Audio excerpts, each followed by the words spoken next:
at the time of his death, it was like a big crossroads in his life, and I think which initially led to him being just in a place that basically,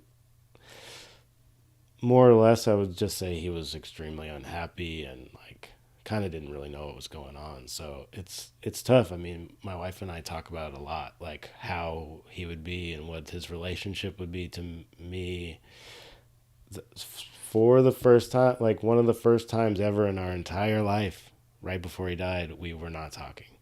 Like that, we were pretty much like always, like ups and downs, whatever. But like we never really like fully fought until like right before he died. Like, were we I talking a week or a month or? like, let's see, he died right before Christmas. It was a little over a month.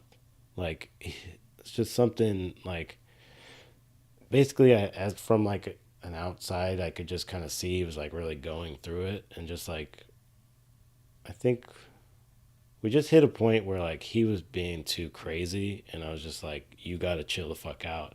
And he did not like that, and he like really pushed back on it.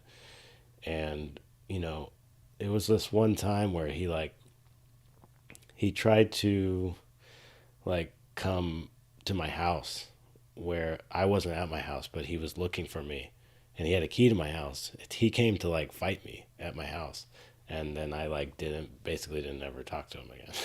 And uh, yeah, so I don't know. It's tough to say because it was pretty specific to where he was at the time that he died. It's like at the time where I was like, I don't know which way this is gonna go.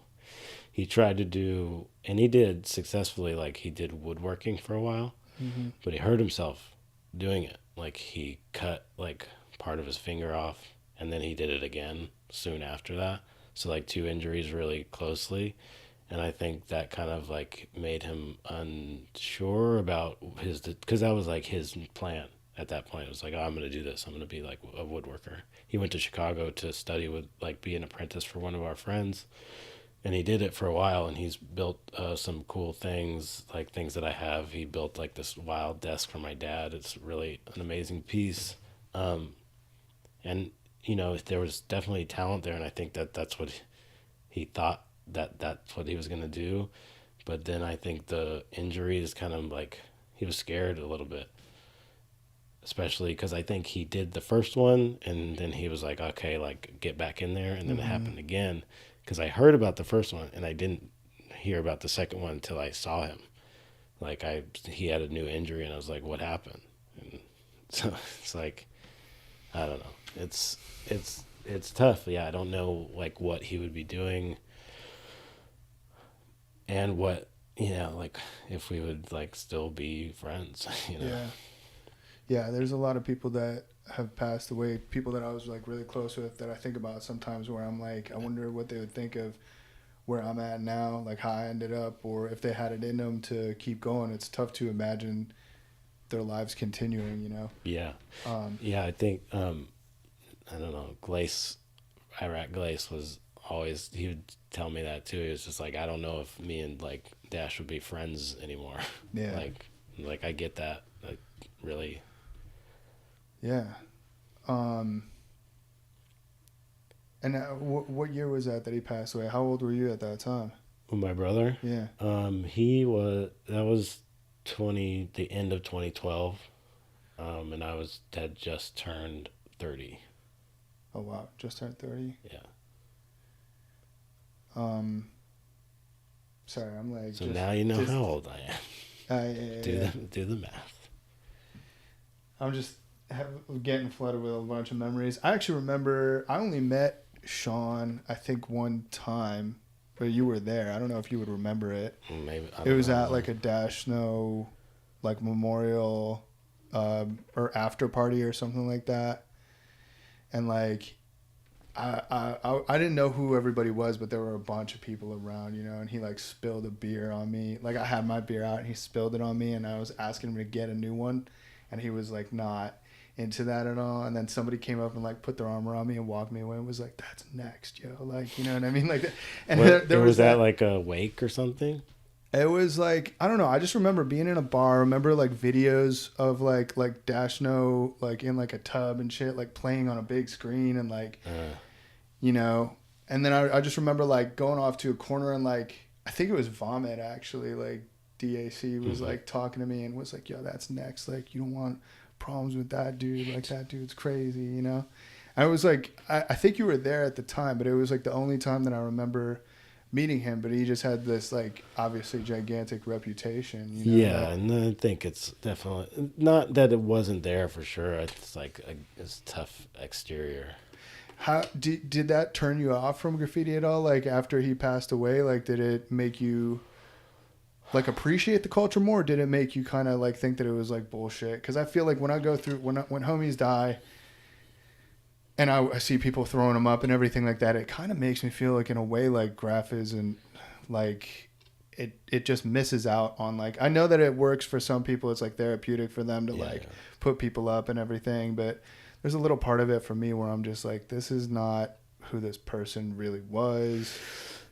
I let some of it for sure. I was just like, I think that it's important for that to exist. Like I think his like, I mean, his legacy is his graffiti for sure. So it's like, I definitely accept that it's like okay for people to like embrace it and mourn it a celebrate little bit. him. I think there was a few people who kind of like tried to make it a little too personal, or they're like mention him by name or something, and you're like, you didn't know him, like you calling him NEKST and not knowing him is fine, like because that's what he put out there. But then like trying to be like buddy and like people do that in death. Definitely. I've had lots of people pass away and like seen it all. I mean, and just again, like kind of, I kind of mentioned this in what I wrote about the like guest lawsuit about just like things coming up about my brother. There's like a level and there's a time and place where like if something hits me the wrong way, like I really retreat. Yeah. And I'm like guarded and I'm like, I can't deal with that, like to protect myself. Because it's like it took a lot for me to kind of like keep, like our lives were very intertwined, and so like, and a lot of stuff that has come up post is stuff I definitely wasn't expecting. Just even stuff with my family, like it was like only me and him, so now it's just like me and my parents, and it's like that whole relationship is just like totally crazy. And how do you mean? It's just like, I don't know, just because it's like,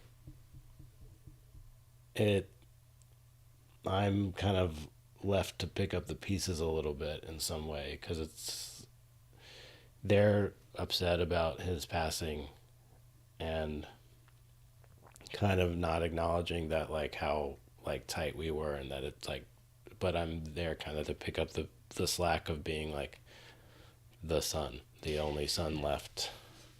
Do you feel like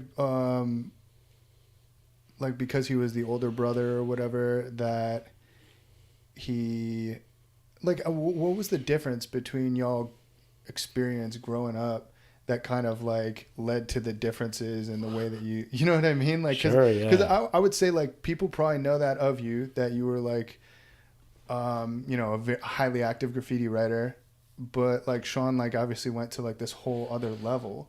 Yeah. And like, what kept you from being like going off of the deep end, I guess? Like, I think it kind of relates to what we talked about earlier. It's like graffiti has not been my main goal of life. It's like definitely always been a thing I liked to do and I enjoyed. And I think there was a lot of times where like, it was just kind of like, when I was super active, it was just like, that was really fun for me.